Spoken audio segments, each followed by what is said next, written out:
Elevate corridor ప్రారంభోత్సవ కార్యక్రమానికి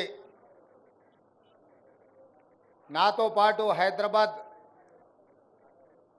incharge మంత్రి మిత్రుడు పొన్నం ప్రభాకర్ గారు, ఆర్ఎండ్బి శాఖ మంత్రివర్యులు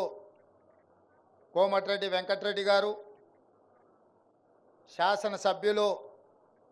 డాక్టర్ కవ్వంపల్లి సత్యనారాయణ గారు, ప్రభుత్వ సలహాదారుడు హర్కర వేణుగోపాలరావు గారు, వేం నరేందర్ రెడ్డి గారు, మాజీ శాసనసభ్యులు మైనంపల్లి హనుమంతరావు గారు, కంటోన్మెంట్ బోర్డు నామినేటెడ్ సభ్యులు రామకృష్ణ గారు, శాసన మండలి సభ్యులు రఘోత్తం రెడ్డి గారు, చాలామంది ప్రజాప్రతినిధులు, ఈ ప్రాంత ప్రజలు, ఆర్ఎండ్బి శాఖ అధికారులు, అదేవిధంగా హెచ్ఎండిఏ అధికారులు, మున్సిపల్ శాఖ అధికారులు, ఇతర సిబ్బంది అందరూ కలిసి, ఆర్మీ అధికారులు కూడా, సోమశేఖర్ గారు మీరు కూడా వేదిక, ఆర్మీ అధికారులు ఈ కార్యక్రమంలో పాల్గొని దాదాపుగా 40 సంవత్సరాల నుంచి హైదరాబాదు నగరమే కాదు, రంగారెడ్డి జిల్లాలో భాగమైన కుత్బుల్లాపూర్, మేడ్చల్ ప్రాంతాలతో పాటు మెదక్ జిల్లా, కరీంనగర్ జిల్లా, ఆదిలాబాద్ జిల్లాలో మంచిర్యాల ప్రాంతానికి ఎంతో ఇబ్బందికరంగా గంటల కొద్దీ ట్రాఫిక్ జామ్లలో ఉక్కిరి బిక్కిరైతుంటే రాష్ట్ర కేంద్ర ప్రభుత్వాల మధ్యలో సత్సంబంధాలతో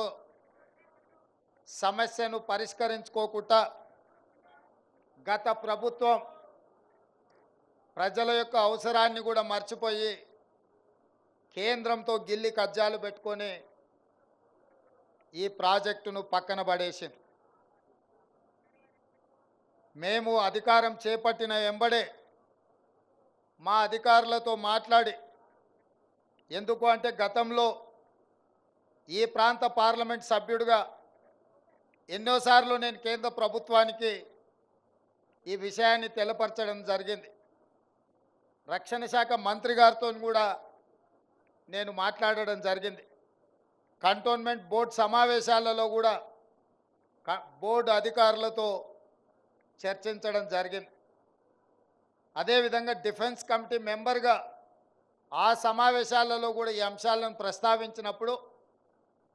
కేంద్ర ప్రభుత్వానికి, రక్షణ శాఖకు సంబంధించిన అధికారులు గత మీ రాష్ట్ర ప్రభుత్వం యొక్క వైఖరి సరైన విధంగా లేక,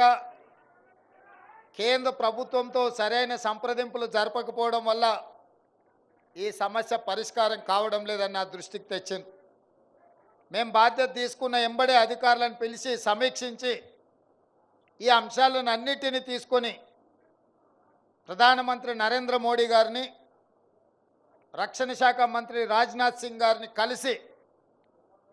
ఈ ప్రాజెక్టు యొక్క ప్రాధాన్యత, ప్రజల యొక్క అవసరము, వీటన్నిటిని వారికి సంపూర్ణంగా వివరించడం జరిగింది. ఆ సందర్భంగా వారు రాష్ట్ర ప్రభుత్వం కూడా కొన్ని, కేంద్ర ప్రభుత్వం ముఖ్యంగా రక్షణ శాఖ వికారాబాదులో పూడూరు దగ్గర